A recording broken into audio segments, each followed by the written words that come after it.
राधे राधे दोस्तों, कैसे हैं आप सब। दोस्तों, दो चीज़ों के बारे में आज आपसे बड़ी इंपॉर्टेंट बातचीत जो है रहने वाली है। And I really request you all कि अगर आप इस वीडियो को देख रहे हैं तो आपको उसको पूरा देखना है। एकदम अटमोस्ट क्लैरिटी आपको जो है इन दो चीज़ पे हो जाएगी। बहुत कन्फ्यूजन जो है मार्केट में फैल रही है। दो खबरें बाजार में जो है इस टाइम परोसी जा रही हैं हर जगह, और कन्फ्यूजिंग वे में परोसी जा रही है। मेरी सच में शिकायत उसके ऊपर यह है कि कन्फ्यूजिंग वे में उसको परोसा जा रहा है। उसकी पूरी क्लैरिटी या एक पूरा टाइमलाइन तरीके से जो है उस चीज़ के बारे में जो है चर्चा नहीं करी जा रही है। ठीक है, तो सबसे पहले बात करते हैं मोस्ट कन्फ्यूजिंग की, कि सबसे ज़्यादा कन्फ्यूज किस चीज़ पे हो रहा है। अलग अलग न्यूज़ चैनल पे एक रिपोर्ट बनाई जा रही है कि अब से ट्रेन में अगर आप लेट हो गए तो आपकी सीट कैंसिल कर दी जाएगी। ठीक है, कहा यह जा रहा है कि मान लीजिए मेरी ट्रेन है, शताब्दी एक्सप्रेस है, सुबह 6 बजे उसका डिपार्चर होता है नई दिल्ली से। मैं जो है नहीं पहुंच पाया, या मैं 5-10 मिनट लेट, मतलब 5-10 मिनट लेट से यहाँ पे नहीं है, मतलब समझ लो वो निज़ामुद्दीन भी रुकती है एग्जाम्पल, तो मैं नई दिल्ली नहीं पहुंच पाया, मैं निज़ामुद्दीन पे चढ़ूंगा तो वो उसको कैंसिल कर दिया जाएगा। इस चीज़ से लोगों को कन्फ्यूज़ किया जा रहा है। लोग को लग रहा है कि यार ऐसे तो बड़ी प्रॉब्लम हो जाएगी, लेकिन इसके ऊपर मैं आपको थोड़ी सी जो है क्लैरिटी देता हूँ। सबसे पहले, यदि आपने अभी रिसेंट में कोई भी अपनी ट्रेन की टिकट बुक करी है IRCTC से, जिसकी जर्नी रिसेंटली होने वाली है, ठीक है, तो ज़रा उसको ओपन करके देखो।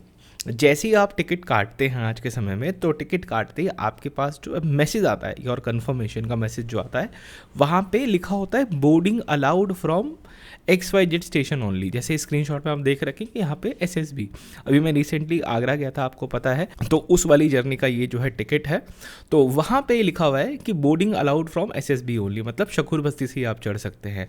तो आज से नहीं, लगभग पिछले 2.5 साल के आसपास से रेलवे इस चीज़ को सॉफ्ट लॉन्च कर रहा है कि आपको वो थोड़ा सा पंक्चुअल बनाना चाह रहा है कि आप लोग सेम स्टेशन से ही बोर्ड करें जहाँ से आपने जो है अपनी टिकट कटाई है। अब ये वो क्यों कर रहा है, क्योंकि आज के टाइम में जो आपके TT हैं वो HTT, हैंड हेल्ड टर्मिनल नाम का एक टैबलेट सा लेकर के चलते हैं, और जो चार्टिंग का काम है आपका वो अब इलेक्ट्रॉनिकली हो रहा है। ठीक है, मच बेटर वे में हो रहा है। पहले के टाइम में आपको पता होगा कि एक 2 स्टेशन रूल कहा जाता था। ठीक है, और ऐसा कहा जाता था कि 2 स्टेशन बाद भी अगर आप चढ़ते हो तो भी कोई दिक्कत नहीं होगी। अभी जो 2 स्टेशन रूल था, ये एक रूल नहीं है, बन गया था अपने आप। किस तरीके से बन गया था कि पेपर चार्टिंग का टाइम होता था, और मैनुअली जो TT होता था वो हर एक बंदे की बोर्डिंग को मार्क करता था। तो जनरली उसको पूरी ट्रेन कवर करने में एक लंबा टाइम लगता था, और इसलिए वो 2 चार्टिंग रूल बना दिया गया था। करेक्ट, ठीक है। अब इसमें कन्फ्यूजन क्या हो रही है लोगों को, मैं वो बताता हूँ। आपकी प्रॉब्लम क्या, आपको लग रहा है कि आपकी सीट कैंसिल कर दी जाएगी, लेकिन ऐसा नहीं होने वाला। देखो, ट्रेन के TTO से कुछ लोगों से बात करने के बाद ही मैं ये वीडियो को बना रहा हूँ। तो किया क्या जाएगा, मान लीजिए आपकी ट्रेन है जो कि नई दिल्ली से निकली, हम लेते हैं एग्जांपल अजमेर शताब्दी का। नई दिल्ली से निकलती है, उसके बाद वो कुछ देर आगे जाके दिल्ली कैंट से भी रुकती है, हार्डली आधे घंटे बाद वो स्टॉप आता है।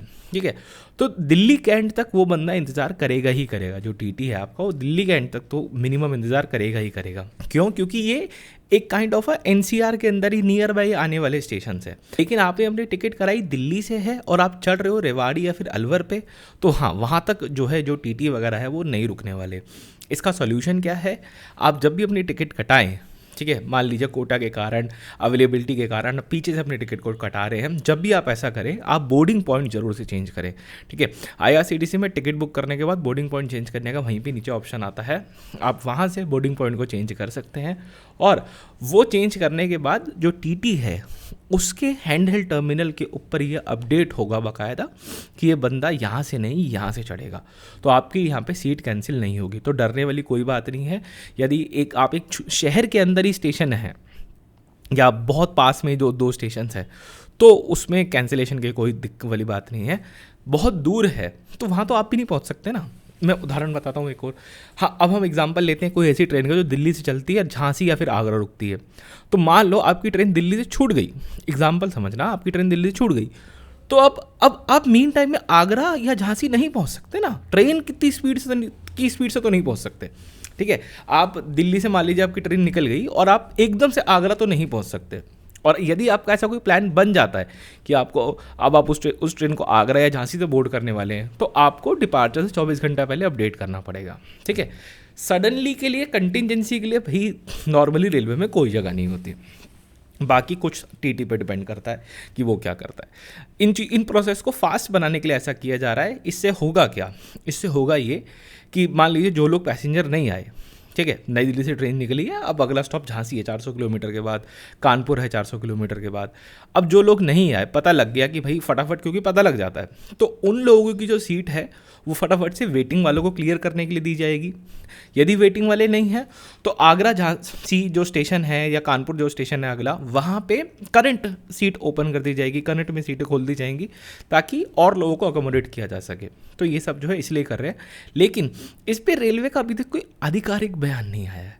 मैंने आपको क्या बताया कि बहुत सारी चीज़ें रेलवे में ऐसी होती हैं जिनको as a media trial launch किया जाता है। आज से पहले भी हमने ये चीज़ कई बार डिस्कस करी है कि कई चीज़ें ऐसी होती हैं जो as a media trial launch होती है और सिर्फ मीडिया उसके बारे में बातें करती है और लोगों का रिस्पांस देखने के बाद उस चीज़ को इम्प्लीमेंट किया जाता है। तो this is a media trial kind of इस चीज़ का, ठीक है। आप भी अपने सजेशन कॉमेंट सेक्शन में बताना इससे रिलेटेड क्या आप सोचते हैं और फिर आने वाले थोड़े समय में इसका इम्प्लीमेंटेशन आप देखेंगे। इसके बाद बात करते हैं एक दूसरी चीज़ की जो कि अगेन बहुत ज़्यादा इंपॉर्टेंट है, जो कि है दोस्तों कि अब आपको प्रूफ ऑफ आइडेंटिटी यहाँ पे जो है दिखानी पड़ेगी। अभी पुराना रूल है लेकिन इसको थोड़ा सा सख्ती से इम्प्लीमेंट करने के यहाँ पे जो है ऑर्डर निकाले गए हैं कि इसको पहले से ज़्यादा और सख्ती से इम्प्लीमेंट किया जाए। क्या है ये ऑर्डर? ये ऑर्डर ये है कि यदि कोई भी ट्रेन बॉर्डर एरिया के पास मूवमेंट हो रही है, ठीक है, तो वहाँ पे जो टीटीज़ है वो सभी की आईडीज़ चेक करेंगे, ठीक है, और स्पेशली नॉट बॉर्डर एरिया यदि कोई भी पर्सन ने किसी भी टाइप का कंसेशन अवेल करा है, सीनियर सिटीजन कंसेशन हो सकता है, लेडीज़ कोटा हो सकता है या अदर स्पोर्ट्स कोटा वगैरह में कंसेशन हो सकते हैं, तो किसी भी तरीके का अगर किसी भी पर्सन ने कंसेशन अवेल करा है तो उसका आईडी आप ज़रूर से चेक करेंगे, उसका प्रूफ ऑफ आइडेंटिटी उसको जो है शो करना पड़ेगा। अदरवाइज़ ये मान लिया जाएगा कि आपको वो कंसेशन नहीं मिला है। कोई सीनियर सिटीजन है वो अपने आईडी नहीं ले आया, नहीं दिखा सकता, तो उसका कोटा रिमूव हो जाएगा। कोई दिव्यांगजन है जिसने लोअर को उसमें मतलब दिव्यांगजन वाला जो 75% कंसेशन होता है उसमें बुक करा है और उसके बाद उसका दिव्यांग आईडी नहीं है, लेकिन दिव्यांग के केस में एक फिजिकल डिसेबिलिटी जो होती है वो देख के भी पता लगती है, वो एक दैट्स अ डिफरेंट केस, ठीक है। वहाँ आप फिजिकली वेरीफाई भी कर सकते हो इंसान को, दैट्स अ डिफरेंट केस। लेकिन एक अदर जो कोटाज वाले केस होते हैं उसमें इस लेटर के अंदर बताया गया है आपकी जेन्युइननेस को आपको जो है क्लेम करना पड़ेगा। और ये जो लेटर है इसमें कुछ ऐसा हैंकी पैंकी कुछ भी नहीं है, इसमें सिंपल सी ये बात लिखी है कि इस रूल को थोड़ा सख्ती से फॉलो किया जाए और जो भी बॉर्डर एरिया है जहाँ पे भी हम बॉर्डर टच करते हैं, जैसे कि बीकानेर वगैरह की साइड, श्री गंगानगर वगैरह साइड हम पाकिस्तान बॉर्डर शेयर होता है, फिर जो पीलीभीत बरेली वाली साइड है यहाँ पे नेपाल बॉर्डर, जयनगर पूरा का पूरा नेपाल बॉर्डर शेयर करते हैं हम लोग, वो हो गया। फिर बांग्लादेश बॉर्डर जो ये राधिकापुर वगैरह स्टेशन जो है यहाँ पे जो आप जानते हैं कि वहाँ पे एक हमारा जो बॉर्डर है वो बांग्लादेश से टच करता है, मालदा वगैरह के पास में जो एरिया है, मालदा तो बहुत ही क्लोज है। तो ये जो भी एरियाज़ हैं इन जगहों पे जो भी ट्रेन ओरिजिनेट होगी वहाँ पे सख्ती से जो है चेकिंग की जाएगी कि सारे पैसेंजर की चेकिंग की जाए, उनकी आईडीज़ वगैरह के उनकी आईडी वगैरह को जो है वेरीफाई किया जाए, ठीक है। क्योंकि अभी के लिए जो आईडी वेरिफिकेशन है वो एक सैम्पल बेसिस पे हो जाता है कि टीटी को जहाँ लगा उसने वहाँ कर लिया, लेकिन इन जगहों के नियर टू बॉर्डर एरिया कि वहाँ पे आपको सबका आईडी चेक करना है।